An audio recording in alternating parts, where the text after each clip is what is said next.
मैं कम। Yes yes, coming, आइए। Thank you sir. Good morning. बैठिए बैठिए। आपने 2014 में यस सर। ग्रेजुएशन किया है, यस सर। बीकॉम किया। Yes sir. अच्छा, और अभी 2023 में आप इंटरव्यू देने आए हैं। Yes sir. तो लगभग 9 साल हो गए हैं। Yes sir. इन 9 सालों में आपने क्या क्या किया है? सर मैं 2015 से सिविल सर्विसेज का प्रिपरेशन कर रहा हूँ और लगातार मैं बीपीएससी, झारखंड पीसीएस, उत्तर प्रदेश का मैंने मेंस लिखा है और उत्तराखंड का भी मैंने प्रीलिम्स क्वालिफाई किया था, लेकिन अनफॉर्चुनेटली मेरा एग्ज़ाम क्लैश हो गया था बीपीएससी से, तो मुझे छोड़ना पड़ा। अच्छा अच्छा। मतलब एग्जामिनेशन का क्लैश होना आपके लिए अनफॉर्चुनेट है, ऐसा मानते हैं? सर ये सब मेरा मेंस एक साथ क्लैश हो चुका है, मुझे 3 मेंस छोड़ना पड़ा है। ये जानना चाहते हैं कि अगर क्लैश नहीं होता तो बहुत आप फॉर्चुनेट होते। सर फॉर्चून का मतलब क्या होता है? सर भाग्यशाली।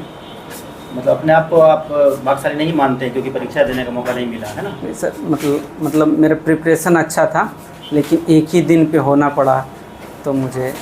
अच्छा अच्छा। क्या आपका है ग्रेजुएशन में बीकॉम? Yes sir. कॉमर्स पढ़े हैं आप? Yes sir. अच्छा अच्छा, कॉमर्स। ये कॉमर्स पढ़ने का आपका क्या ऑब्जेक्टिव था? सर एक्चुअली मुझे एमबीए करना था और मेरे सीनियर्स मतलब घर के भी मेरे भैया लोग भी कर रहे थे, तो मेरा सबसे एम था कि मुझे एमबीए करना है। तो एमबीए के लिए सबसे बेहतर था कि नहीं तो बीटेक किया, एमबीए किया? नहीं सर, मैंने छोड़ दिया क्योंकि मैं जब कर रहा था तो उस समय मार्केट की स्थिति बहुत अच्छी नहीं थी और फ़ी बहुत ज़्यादा लग रहा था। लगभग एक मिडिल क्लास के लिए 7 से 10 लाख अफोर्ड करना टफ़ डिसीज़न था, तो फिर मुझे स्विच करना पड़ा। अच्छा अच्छा अच्छा। तो इसमें बताइए कि एक तो आप ऑडिटर के एग्जामिनेशन के लिए, है ना, यस सर, आए हैं और कॉमर्स आपने पढ़ा है। Yes, अकाउंटिंग और ऑडिटिंग, यस सर, है ना, यस ये सर। दोनों में क्या डिफरेंसेस है? सर अकाउंटिंग क्या होता है कि किसी संस्था के वित्तीय लेखे होते हैं, उसको रिकॉर्डिंग करना होता है, और ऑडिटिंग में क्या होता है कि उसको जांचना होता है, एनालाइज करना होता है। ये दोनों मेजर मतलब। अच्छा अच्छा। दोनों में ज़्यादा ज़रूरी कौन है?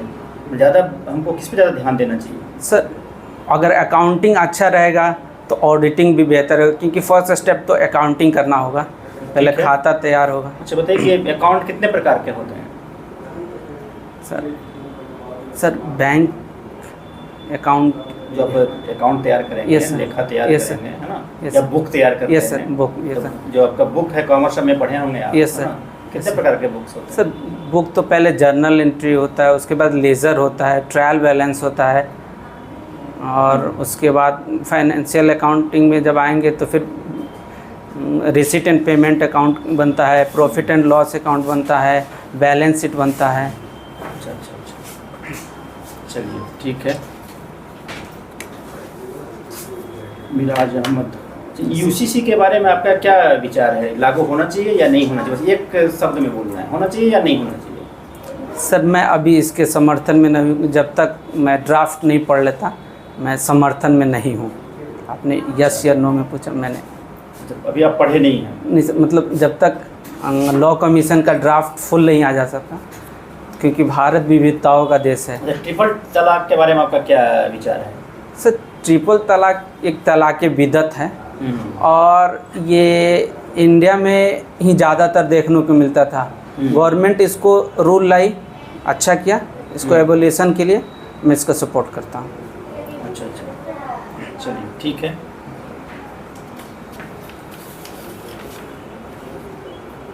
अभी एक वार्निंग इशू मणिपुर मामला, यस सर। उसके बारे में, उसमें जो हो रहा है घटना है सर वहाँ पे 2 एथनिक ग्रुप, एक कोकी और मैती में हाई कोर्ट के डिसीज़न के बाद थोड़ा सा मतलब कॉन्फ्लिक्ट स्टार्ट हुआ है, और मतलब सिचुएशन बहुत क्रिटिकल तक पहुंच चुका है, क्योंकि लगभग 3 महीने से वहाँ पे इंटरनेट बैन है और अर्धसैनिक बलों की तैनाती है, मतलब हीनियस क्राइम तक पहुंच चुका है। तो मतलब एक देश के लिए जहाँ लोकतंत्र है, हर कुछ मतलब सभी नागरिक को समानता के साथ जीने का अधिकार भी है। अगर वहाँ पे अगर इस तरह के सिचुएशन हो रहे तो एक दुर्भाग्यपूर्ण सिचुएशन। आपके अनुसार से वो जो घटना हो रही है, यस सर। उसको रोकने का क्या क्या उपाय है? सर उसके रोकने का सबसे बड़ा क्या ना कि लोगों का भरोसा जीतना सबसे बड़ी। सरकार पीस ग्रुप को और अर्धसैनिक बलों को अधिक से अधिक वहाँ पे डिप्लॉय करे और सरकार मतलब direct people to people connect करे। राजनीतिक दल के मतलब लोग दिल्ली से और राज्यों से भी जाके वहाँ पे मिले। मुझे लगता है ये मतलब प्रायोरिटी होनी चाहिए।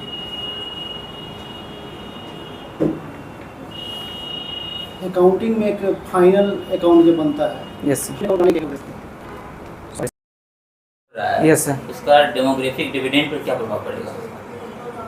सॉरी सर, मैं पहले नहीं समझ पाया था सर। इसका डेमोग्राफिक डिविडेंड पे सबसे बड़ा मतलब फ़र्क ये पड़ रहा है क्योंकि जो 25 से 59 साल के जो लोग जो कार्यकारी समूह होते हैं मेनली वही लोग छोड़ रहे हैं और ये उत्पादक वर्ग होता है और ये भारत में रहते तो बेहतर उत्पादन और इकोनॉमी में अपना बेहतर योगदान कर सकते थे।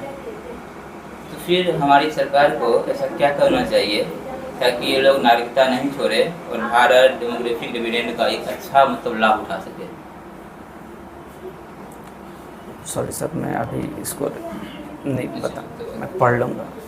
एक रिपोर्ट बता रहा है कि जो भारत है, भारत के दक्षिणी राज्य लगभग 2050 तक जाते जाते दक्षिणी राज्यों में ओल्ड एज जनसंख्या ज्यादा हो जाएगा अपेक्षाकृत उत्तरी राज्य से। ठीक है, जाहिर सी बात है कि नॉर्थ को जो स्टेट है और जो साउथ का स्टेट है दोनों के बीच में एक संकट बनेगा इस कारण से। ऐसा लग रहा है सर? यस, क्योंकि टोटल फर्टिलिटी रेट है ना और नॉर्थ के राज्यों की अपेक्षा साउथ के राज्यों में कम है और उनका जनसंख्या वृद्धि दर भी कम है। जब जैसा देखा जाए कि अभी कुछ दिन पहले भारत सरकार का एक रिपोर्ट आया था NFS करके, नेशनल हेल्थ फैमिली सर्वे का, उसमें बताया गया था कि सबसे ज़्यादा अगर टोटल फर्टिलिटी रेट है तो बिहार का 2.98, जबकि देखा जाए तो केरला, तमिलनाडु यहाँ लगभग ये 1.7 के करीब है।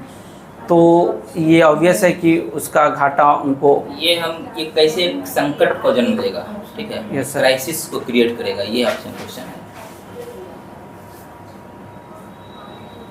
सर। वहाँ पे वृद्ध आबादी ज़्यादा हो जाएगी। साउथ में ओल्ड एज संख्या ज़्यादा हो जाएगा। Yes sir. और नॉर्थ का जो स्टेट है वहाँ पर यंग पॉपुलेशन ज़्यादा है, कार्यशील आबादी ज़्यादा कहीं न कहीं देश में एक संकट को क्रिएट करेगा, संकट उत्पन्न करेगा। Yes sir. कैसे उत्पन्न करेगा संकट और इसका क्या समाधान होना चाहिए? सर ये कार्यशील आबादी जो है ना वो साउथ के राज्यों में कम हो जाएगी और नॉर्थ के राज्यों में ज़्यादा हो जाएगी।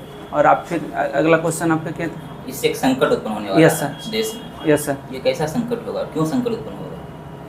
सर क्योंकि ये जो कार्यशील आबादी उत्पादक वर्ग होते हैं ना, मतलब हर जगह। ठीक है, आप नहीं इसका आंसर कर पा रहे हैं, कोई बात नहीं है। ये बताइए जो वर्तमान सरकार है NDA की सरकार, इनका एक उद्देश्य है कि भारत डिजिटलीकरण हो।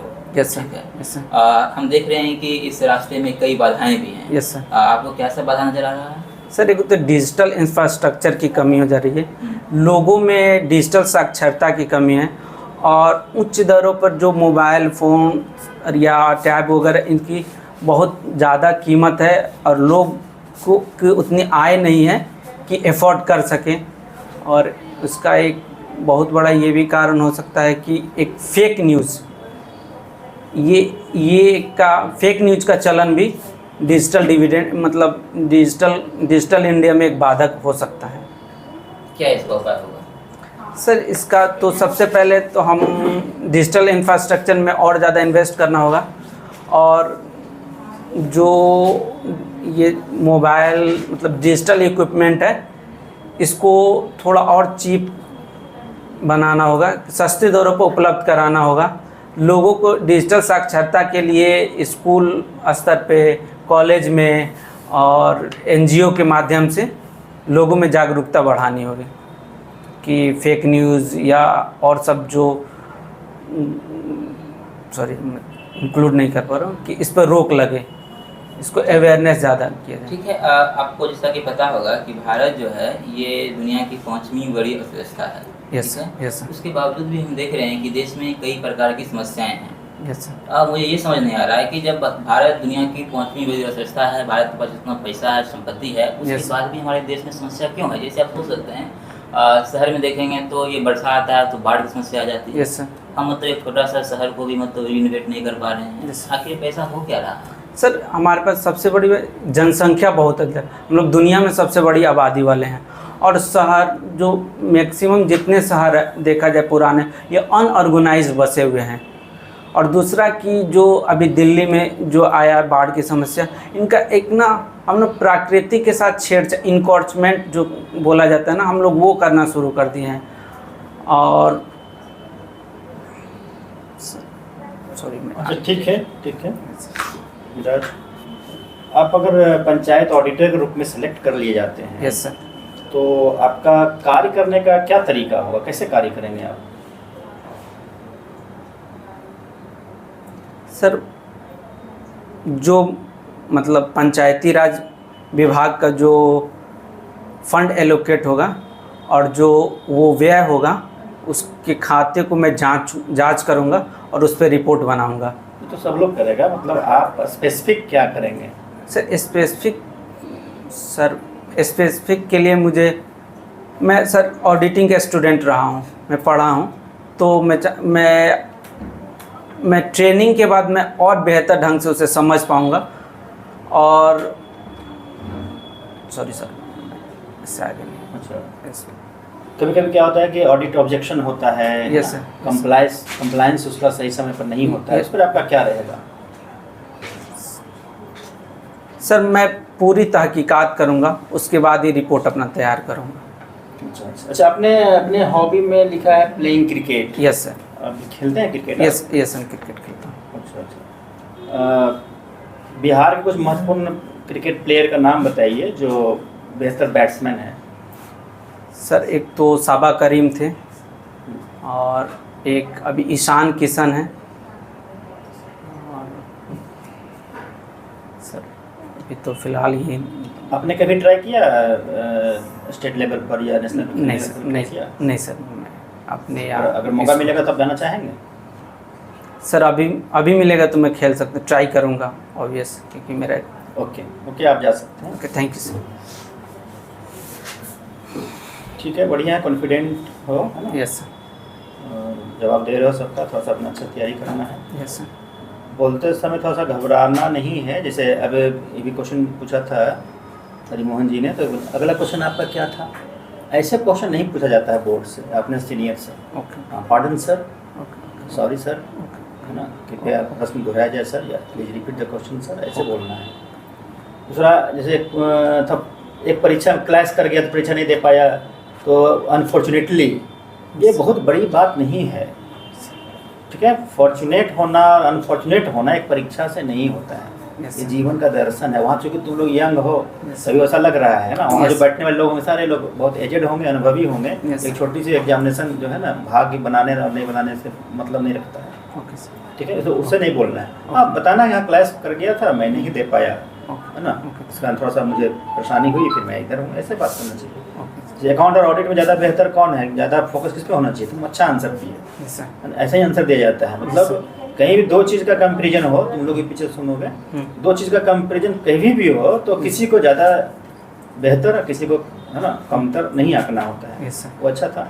यूसीसी वाले में तुम बोल सकते हो, है ना, इसलिए पूछा गया है, ये बोल सकते हो। मान लीजिए का ड्राफ्ट नहीं आया, एक देश एक कानून अगर लागू ही हो जाता है तो क्या दिक्कत है? एक दूसरा क्या है कि अगर उसको सही में पॉजिटिवली अगर लागू किया जाए, हम किसी को टारगेट नहीं कर रहे हैं, किसी को कोई परेशानी हमसे नहीं हो, है ना, अगर सही तरीके से इसको लागू किया जाए, या फिर थोड़ा सा, है ना, मॉडरेट वे में इसको अगर अपील करके लोगों को ये किया जा सकता, लागू किया जाएगा, तो क्या दिक्कत है उसमें? अब एक्चुअली सर आप बोले यस और नो में, तो इसीलिए मैं यहाँ पे रुक गया, नहीं तो अगर आंसर तुम्हारा डिप्लोमेटिक था, लेकिन इंटरव्यू बोर्ड जानना कुछ और चाह रहा है, है ना? जैसे कि मुस्लिम है ना, पूछने के लिए बोला गया है, इसलिए तुमको हम भी पूछे थे, है ना। नहीं सर, अगर आप पूछते आपकी राय ना तो मैं उस पर ट्रिपल तलाक में तुम ठीक बोले, यस सर, ठीक है, यस सर, ये सब ठीक है, बाकी सब तुम्हारा बढ़िया है, कॉन्फिडेंस है। Yes, अब बोलने में था घबराना नहीं है। तो 15 से 65 होता है वर्किंग पॉपुलेशन, सर एक्चुअली 25 नहीं होता है ना। तो कोई बात नहीं, सब तो होता है, स्लिप ऑफ टंग भी होता है। Yes, बाकी सब अच्छा है, कॉन्फिडेंट हो, कंटिन्यू करो, मेहनत करो, all the best. Thank you sir.